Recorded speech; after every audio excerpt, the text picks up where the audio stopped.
उठा लाली से रोटी, उठा लाली से रोटी, उठा लाली से रोटी बोल के।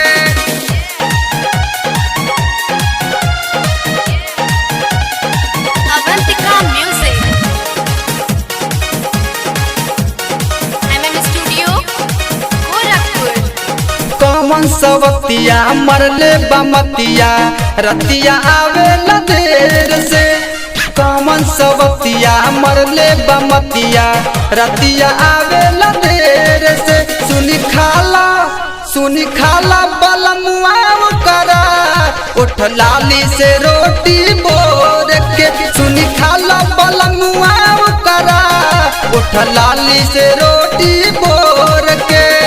अब से लसु धारी सजनमा आपन जीभ चटोर के।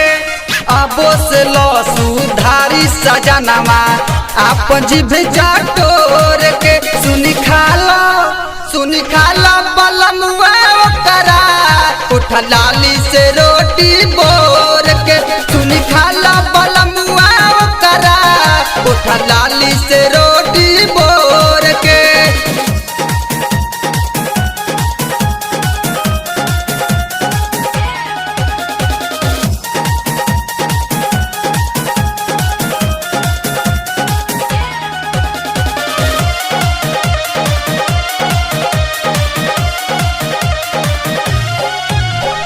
रोज के हो खाना ताजा हो जाता बासी हो। कौने भतर कटनी के जाके पूरा नासी हो। रोज के हो खाना ताजा हो जाता बासी हो। कौने भतर कटनी के जाके पूरा नासी हो। अगर हमारा इस पता रहत तुहरा घर नहीं डोली आवत। कहिया से चौकर चल तर जाऊ साचे बोल खोल के। कहिया से चौकर चल तर जाऊ साचे बोल खोल के।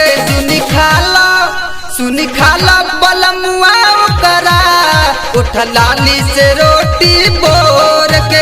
सुनी खाला बलमुआ करा उठ लाली से रोटी बोर के। उठ लाली से रोटी, उठ लाली से रोटी, Avantika Music, उठ लाली से रोटी बोर के।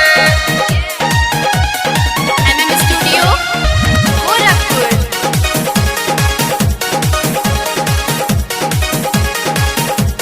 सिलवतिया फूलमतिया राजा हमसे ज्यादा भावेले।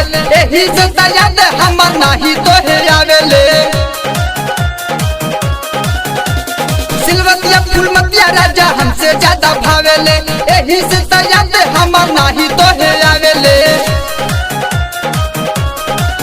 सज होई दे राजा सुती जाएलो पूछला पे कुछो रुटी जाएलो।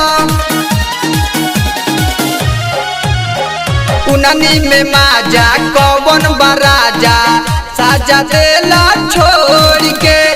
उननी में माजा कौन बराजा साजा देला छोड़ के। सुनी खाला बलमुआ करा उठ लाली से रोटी बोर के। सुनी खाला बलमुआ करा उठ लाली से रोटी बोर के।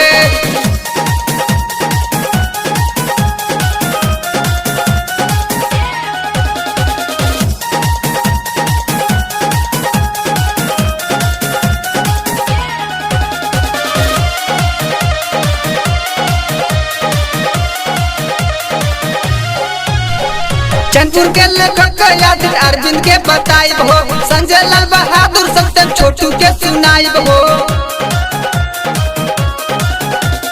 चैनपुर के लेखक अदिया सुमित के बताइब हो। विजय उत्तम दीपक आशो पिंटू के सुनाइब हो।